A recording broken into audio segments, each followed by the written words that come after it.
Hey there, welcome to DrummRoll TV. Today I've got with me an Australian clarinet player who launched a bright and bold into his career. 5 years ago he won the Australian Broadcast Corporation Symphony Australia Young Performer of the Year Award, and since then he's performed as a featured soloist in most of Australia's leading symphony orchestras and chamber groups, as well as adventures in Beijing, Switzerland, Austria, Germany and Canada. I'd like to welcome Lloyd van Hoff. Hi Annabelle, thank you for having me. I'm pleased to have you here. Thanks so much. What a crazy year this has been. I think it's having all the concerts suddenly shut down like that just made such a change of lifestyle for so many musicians. What did you end up doing with your year in the change of schedule? Well, it's been an absolute whirlwind, Annabelle. It started off for me very crazy. I was doing some performing and some teaching in Europe, in Sweden, and I came back to do a recording. I recorded a CD, and this was all by the time of February, and concerts were going nuts. And then all of a sudden, this pandemic hit, and it basically wiped away my entire calendar for the year. So there's been lots of positives come out of it. In many ways, the industry has, reshaped itself and reimagined what is possible. Perhaps it was a really good thing to happen to us because I felt in many ways, the classical music industry is not embraced technology as well as many other industries has, and so it's opened a lot of those doors. For example, we've done more live broadcasts and recorded concerts, which have been up for streaming, which is super exciting. Many of us have had to restructure the way we teach, and with things like Zoom and Skype and FaceTime, we're all doing online teaching now. It's a huge shift, as I said, in how you do things, because as musicians, you're so used to that one-on-one connection with a student, to then have to change to a situation where you can't physically sort of see them in the flesh and hear them exactly has been challenging. So I've really had to rethink the way I approach teaching. But on the flip side as well, I found that students have really, really improved. I'm not sure how or why.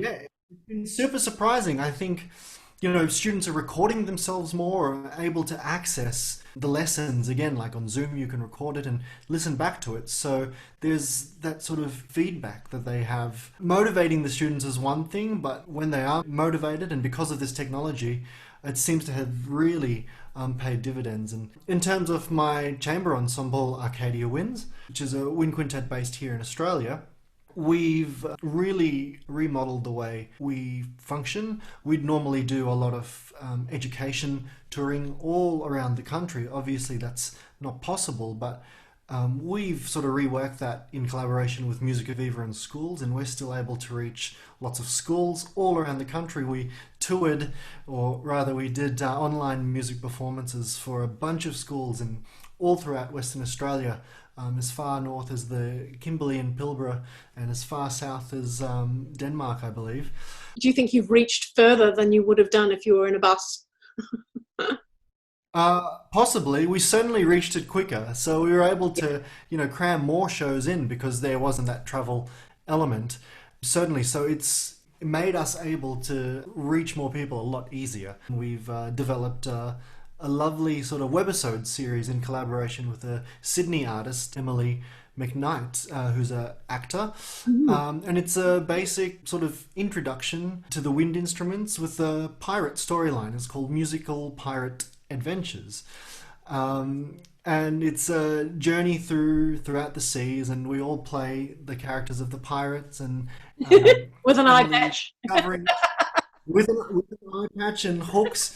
And my colleague Rachel, who plays the horn with a hook, and it's quite extraordinary.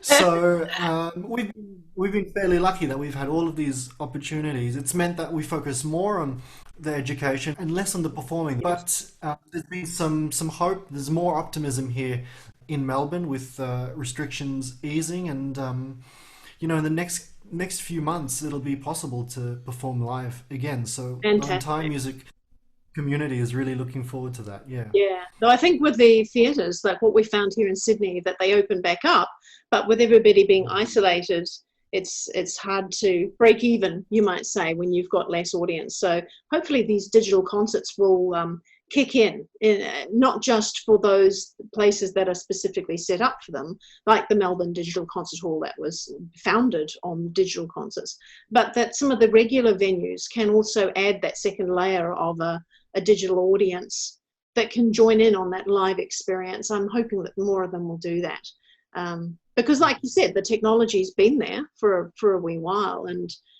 to add this in would be very, very useful, I think, for performers as well as for the venues, hopefully. Yeah, most certainly. We've had the technology for a long time, but we've been able to do it. But I guess there hasn't been that necessity.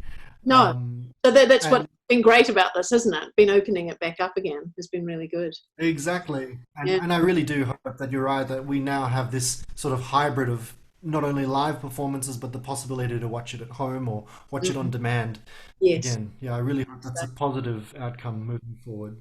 Yeah. So the Arcadia Winds, which is the ensemble that you're in, or one of the ensembles that you're in, was the first, wasn't it? The very first Indeed. Melbourne Digital Concert Hall event. So, and now you've got another one coming up this month, which is great. Do you want to tell us a bit about the music that you're going to be putting into that concert?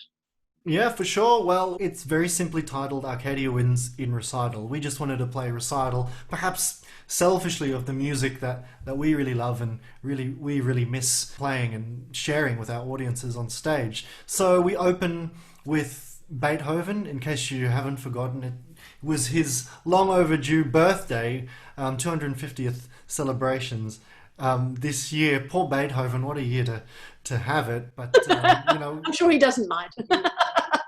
it's an arrangement of his sextet for winds, originally two clarinets, two horns, and two bassoons that have been arranged for the wind quintet.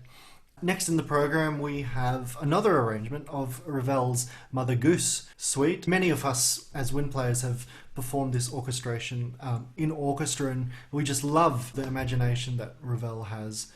Next on the program is a piece of music called Hellfire by an Australian composer called Mark Holdsworth. Now, about 3 years ago, Arcadia Wins, we started this new initiative, this Australian Arcadia Wins Composition Prize, and essentially it came That's out so of our work. fantastic. Such a wonderful initiative you guys put together.